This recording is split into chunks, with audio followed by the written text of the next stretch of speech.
எக்காலம் கொண்டு அது வந்துமே வீசுதான். இருக்கக்கூடிய அனைத்து மேகங்களும் நம்ம கொள்கைக்கு முன்பு வந்து வாசமிக்க கமலாவிட பன்னீர் சாலம் தெளித்துக் கொண்டிருக்கிறதா?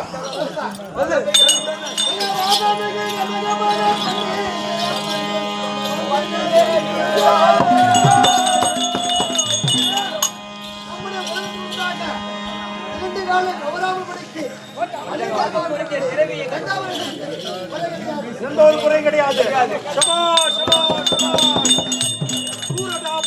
யாரிடம் சுற்றிலும் கோட்டை இடிப்பட்ட வீரரே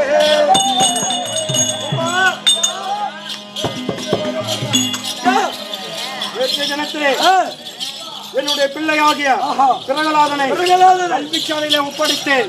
இதற்காக 4 வேதம் 6 சாஸ்திரம் 64 கலைக்காலம் 96 தத்துவம் பூர்விக்கானம் அநேக விதமான கல்விகளை கற்று வரும்படியாக எனது குலகுருவாகிய குலாச்சாரியத்தில் ஒப்படைத்தேன். ஏனென்றால் எனக்கும் பின்னால் இந்த நிர்வாகபுரி பட்டணத்தை அவன் அரசாள வேண்டும் என்று நல்ல எண்ணத்தை கொண்டு நமது குலகுருவாகிய குலாச்சாரியத்தில் ஒப்படைத்தேன். போனவன் வரவில்லை. குலகுருவாகிய சுக்குலாச்சாரியனை அழைத்தேன் என்று சீக்கிரமாக அழைத்து வருகிறார்.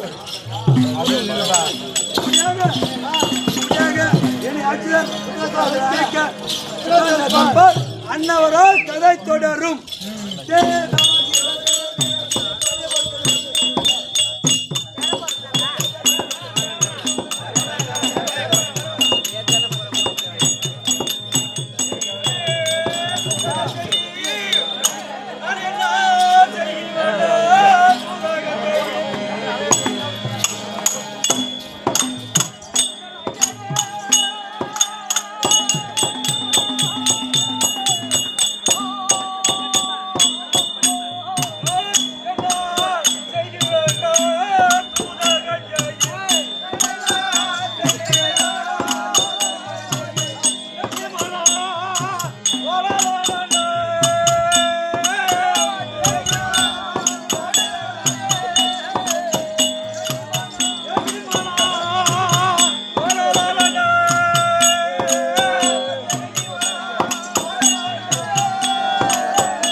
நேற்றைய நாளிலே எனது சிஷியனாக விளங்கக்கூடிய தன்னுடைய குழந்தையாக குழந்தையாக விளங்கக்கூடிய பிரகலாதனுக்கு 4 வேதம் 6 சாஸ்திரம் 64 கலைக்கானம் 96 தத்துவம் பூர்விக்கானம் என்று சொல்லக்கூடிய அனைத்து கல்விகளையும் திறம்பட ஓத சொல்லிக் கொடுத்து எனக்கு தேவையான பொன்பொருளை வாரி வாரி வண்டிய வாரி வாரி கொடுத்தான். இந்த சண்டாள பாவியானவன் சொல்கின்ற வார்த்தையை உற்று நோக்கி பார்த்தால் மனம் துடிக்கிடுகிறது. ஏன்னா இந்த 14 உலகத்தை ஒரு குடையில் ஆடுறான். 30 கோடி தேவர்கள் 48 ரிஷிகள் கருடர் சித்தி விதாதனர் அஷ்டவசுக்களும் யாருக்கு வருங்காலம் வருணன் ஈசன் வாய்கொடு குபேரன் 3 பேரும் அவரவர்கள் வேலையை தினமும் வந்து பஞ்சாங்கம் ஓதுகின்றார்கள். அதாவது உயிரை கவரக்கூடிய சாம்பலாபுரி வேந்தன் ஆகிய யமதர்மன் விடைக்கடை வாசல்ல ஒற்றை மனு சாணத்தை தெளிக்கிறான். மட்டுமல்லாமல் போல் ஒன்று எனக்கு பற்றி என்ன தெரியுமாடா வேலை? அதாவது இரணினுக்கு நிகராக தலைமுறை குரு 27 தலைமுறை குரு. இந்த சண்டால பாவியான்னு சொல்ற வார்த்தையை பார்த்தா எனக்கு மனம் அப்படியே திடுக்கிடுது. அப்படியே பண்ண அரசாமி கொஞ்சம் ஐயா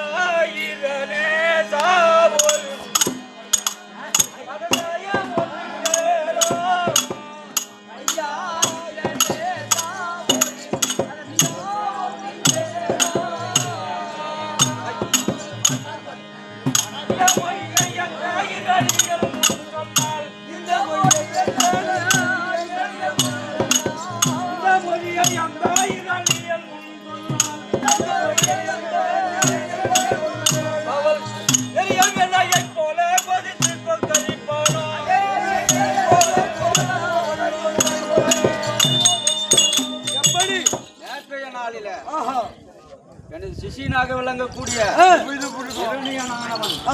தன்னுடைய குழந்தையாக விளங்கக்கூடிய பிரகலாதனை கல்வி ஓது சாலைக்கு அனுப்பி வச்சான்.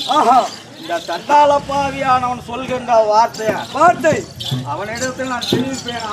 ஆனால் ஒரு பெரிய வானலை வச்சு அதை எண்ணெயை ஊற்றி கொதிக்க வச்சா ஒரே ஒரு புளி தனிப்பட்டா எத்தன்மையாக சிவக்குமோ அத்தன்மையாக என்னுடைய முகம் பொறிக்கும். நான் சொல்ற வார்த்தையில விடை ஏதாவது இருக்குமானோ சொந்த குரு வென்று சுதன் என்று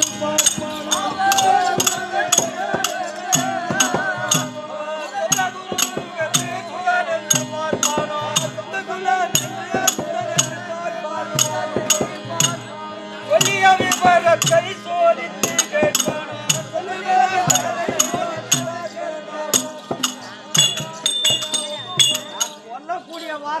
வார்த்தையாகப்பட்டது விடை ஏதாவது இருக்குமே. ஆனால் அவன் சொந்த 21 தலைமுறைக்கு நான் குரு யோசிச்சு கூட பார்க்க மாட்டான். அரசாட்சி அவன் கையில இருக்குது. புரியுதா?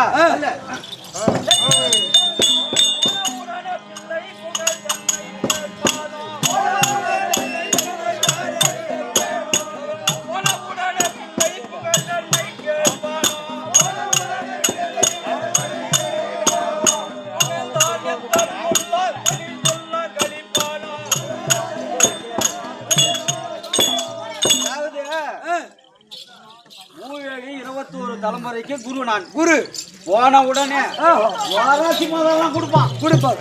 உட்கார வச்சு முதல்ல கூத்துவான். குரு என்று ஒரு போதுமா பாடமாட்டான்.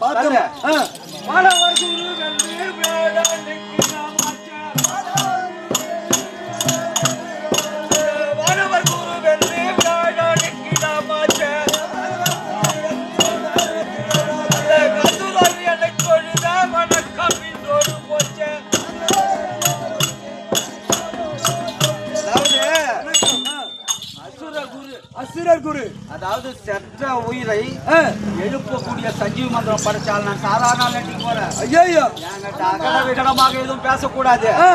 ஒண்ணு ஓய்ச்சிருவேன். தவறான வார்த்தை ஒருபோதும் வரக்கூடாது. சாதாரண நாடகம் இல்ல. இந்த தமிழ்நாட்டிலே எங்க வீட்டுல யாராலையும் பேசாதமா எங்க வீட்டுல யாராலையும் ஆட முடியாது. அப்பேற்பட்ட தெய்வீக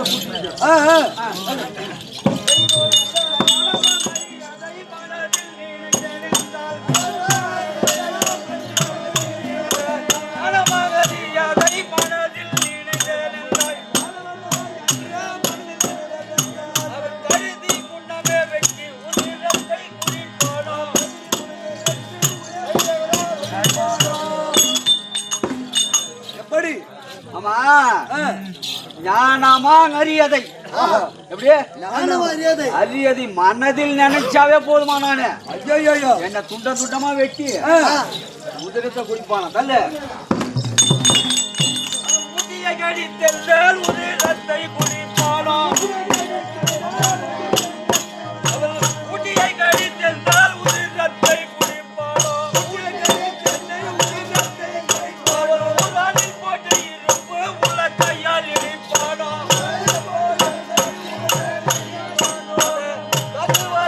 பச்சை தூட்டிய வெட்டுவானோ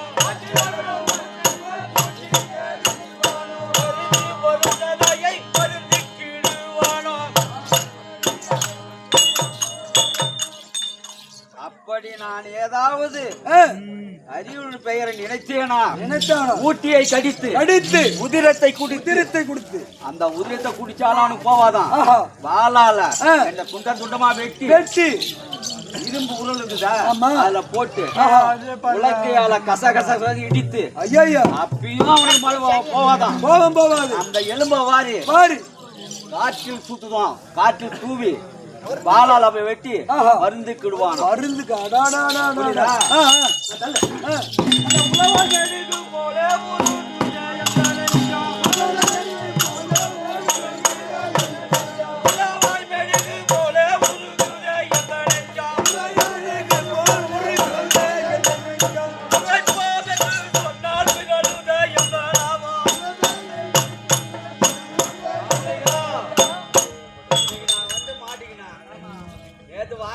எல்லாம் நீங்க வாங்கி போட்டீங்க.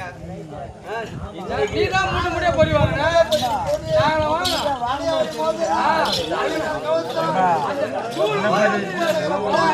ஏண்டா, நான் எப்பேற்பட்ட குரு, ஒரு ஆளு எனக்கு உலக வெளிது போல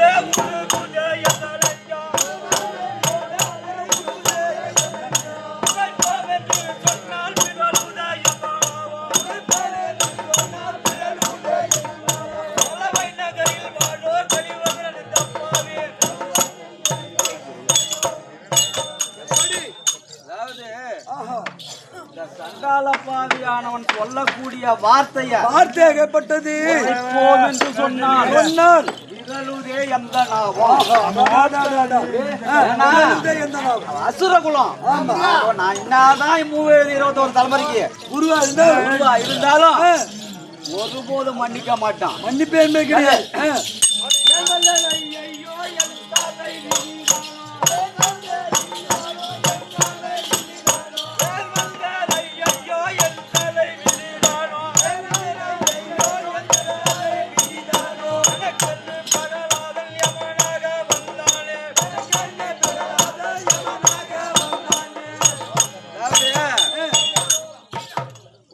வேலைக்கு போறோம். ஆமா, நல்லதா இருந்தாலும் பார்த்தாகணும், கெட்டதா இருந்தாலும் பார்த்தாகணும். ஒரு பிள்ளைய பெற்றெடுக்கிறோம். இந்த நாட்டுக்கு தளபதியாக இருந்தாலும் மனசு ஏத்துக்குது. பிள்ளைதான் சொல்றோம். ஆமா இல்லையா? திருடனாக இருந்தாலும் ஏத்துக்கிறோம். நாம செய்ய வேண்டிய தொழில் 21 தலைமுறைக்கு நான் குருதான் இல்லைன்னு மறுத்து பேசல. என்னுடைய சிஷியனும் ஏத்துக்குவான். ஆனால் இந்த சண்டாள பாவியானவன் அவனுக்கு பிள்ளையாக பிறந்து என்னுடைய வாழ்க்கையே தலைகீழா மாறி நிக்குது. இருந்தாலும் குருவாகிய சுக்கலாச்சாரியார் வந்து போய் என்னுடைய சிஷியன்கிட்ட சொல்லு.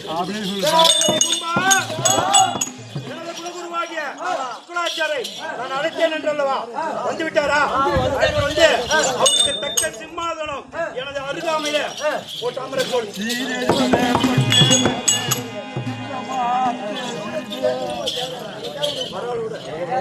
சொல்ல முடியாது.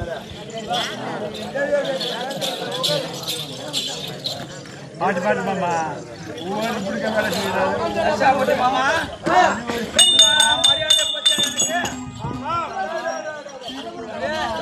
தலைமுறையாக என் அசுரகுல பரம்பரைக்கு 21 தலைமுறையாக எனது குருவாக இருந்து கொண்டிருக்கிறவா அவருக்கு தேவையான தக்க சிம்மாசனம் கொடுக்க வேண்டும் அல்லவா? 14 உலகத்தையும் ஒரு குடையில் ஆள்றான் இல்லையா? 33 கோடி தேவர்கள், 48 ரிஷிகள்,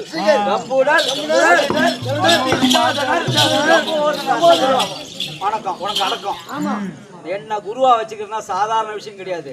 உனது குழந்தையாக விளங்கக்கூடிய உலகலாதனன் சொன்ன வார்த்தையை சொல்றேன், அமைதியாக கேட்க வேண்டும். என்ன வார்த்தை? ஆரம்பமே அவர் வந்தாருன்னா